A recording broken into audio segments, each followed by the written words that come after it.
গত সপ্তাহে খাতুনগঞ্জে প্রতি কেজি চিড়ার দাম ছিল ৪৪ থেকে ৫২ টাকা।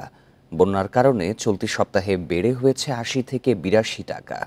শুধু চিড়াই না, বন্যার অজুহাতে দাম বেড়েছে পেঁয়াজ, রসুন, চাল, আলু, ডালের মতো নিত্য প্রয়োজনীয় পণ্যের। তবে বাজারের এই অস্থিরতাকে ব্যবসায়ীদের কারসাজি বলছে ক্যাব। বন্যায় ঢাকা চট্টগ্রাম মহাসড়ক প্রায় ৪ দিন বন্ধ ছিল।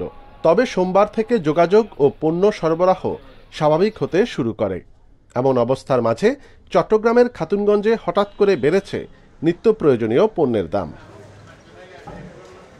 পাইকারি এই বাজারে গত সপ্তাহে মুড়ির দাম ছিল ৬৫ টাকা, চলতি সপ্তাহে বিক্রি হচ্ছে ৮২ টাকায়।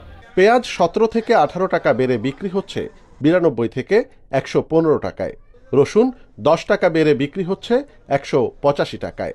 মন প্রতি চিনির দাম বেড়েছে প্রায় ৭০ টাকা। প্রতিমন পাম অয়েলের দাম বেড়েছে ১১০ থেকে ১২০ টাকা।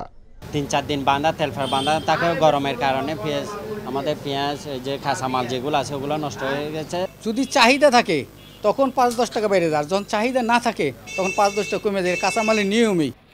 এদিকে বাজারে চাহিদার বিপরীতে অনেকটা সংকট চলছে চিড়া মুড়ির মতো ত্রাণ হিসাবে ব্যবহৃত পণ্যের।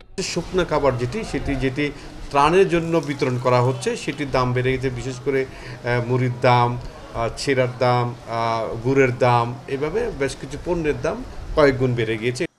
তবে সরবরাহ ঘাটতিকে অজুহাত বলে দাম নিয়ে কারসাজি চলছে বলে মনে করছে ভোক্তা অধিকার সংগঠন ক্যাব।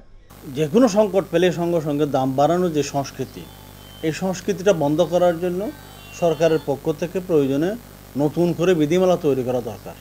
যদি পণ্য না থাকে তাহলে আমি বিক্রি করব না, কিন্তু আমি যেই পণ্য আমার ১০০ টাকায় কেনা সেটা আমি ১০০০ টাকায় কোনোভাবে বিক্রি করতে পারি না। ভোগ্যপণ্যের এমন ঊর্ধ্বগতিতে বাজারে প্রশাসনিক তৎপরতা খুব একটা নেই বলে অভিযোগ ক্রেতাদের। অনুপম শীল, ইন্ডিপেন্ডেন্ট নিউজ, চট্টগ্রাম।